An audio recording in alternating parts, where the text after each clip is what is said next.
You know that feeling, right? You're in a conversation or you walk into a room and suddenly the whole energy just shifts. And you start thinking, is it me? Am I just being paranoid? Well, what if that little voice, that gut feeling, is actually onto something?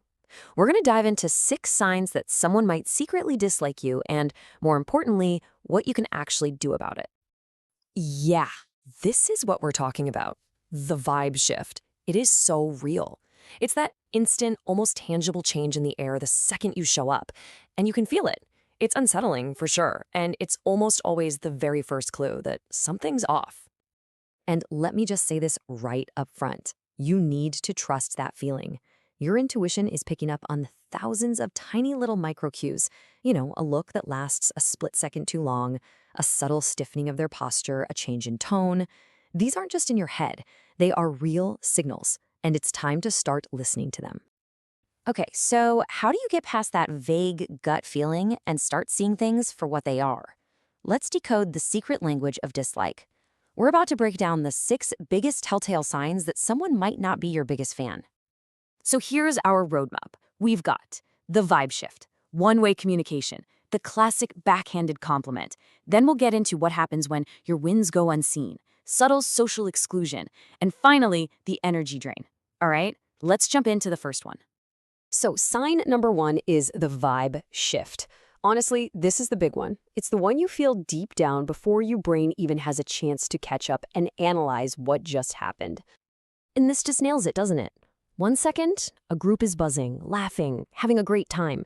The next, you walk in, and it's like someone just hit the mute button on a remote.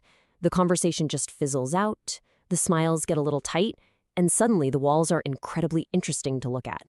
Have you felt that sudden chilly drop in the room's temperature that has absolutely nothing to do with the air conditioning?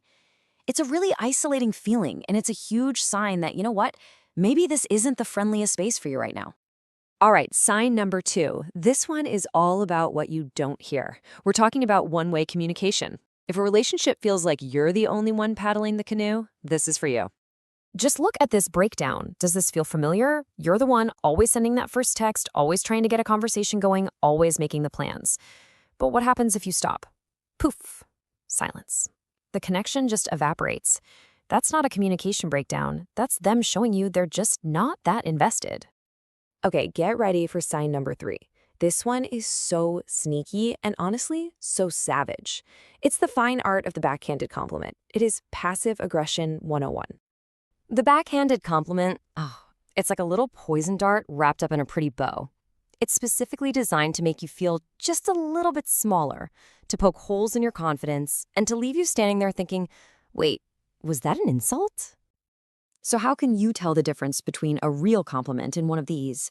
It's actually really simple. Just check in with yourself. How does it make you feel? If you feel good, energized, seen, it's genuine. If you walk away feeling kind of confused and a little drained, yeah, that's your answer. Moving on to sign number 4, the unseen win. This is what happens when you share some really great news, something you're excited about, and you're met with basically nothing. It's a quiet but really powerful way of them saying, your happiness isn't important to me. So let's say you just got a promotion you've been working your tail off for, and you go to tell them, and their response is just a flat, oh, that's cool. And then they immediately change the subject. A real friend celebrates with you. This person just moves on. This is such an important question to ask yourself. Just take a second and think. Who in your life genuinely gets excited for you? Who lights up when you share good news? Those are your people. Hold on to them. All right, sign number 5 is the subtle exclusion. This is when you're consistently but quietly left out. It's done in a way that's so subtle, you almost feel dramatic if you try to bring it up. And this is what makes it so tough. It's not one big, obvious snub. It's death by 1,000 paper cuts. It's the inside joke you're not in on, the lunch plan you just missed. Each one alone feels small, but when you add them all up, they create a very real pattern of exclusion. And now we're at our final sign, sign number 6. And this might be the most powerful one of all because it's not about what they say or do, it's all about how they make you feel. We're talking about the energy drain. This chart says it all, doesn't it? You go into an interaction feeling pretty good, your battery's at 90%. You leave feeling like you're at 30%, just completely depleted. That's because on a subconscious level, you are working overtime trying to navigate a conversation with someone who's putting out negative energy. It's exhausting. So, after hearing all of this, it's totally normal to feel a little hurt, maybe confused, but here's where things get interesting. You have a choice. You can let their negativity suck the life out of you, or you can decide to take your power back. Here's the truth you really need to hear. They're disliked for you, it's probably not even about you. It's about them. It could be their own insecurities, jealousy, or just plain old incompatibility. Whatever it is, you are not responsible for carrying their baggage. And this is probably the most important takeaway of this whole explainer.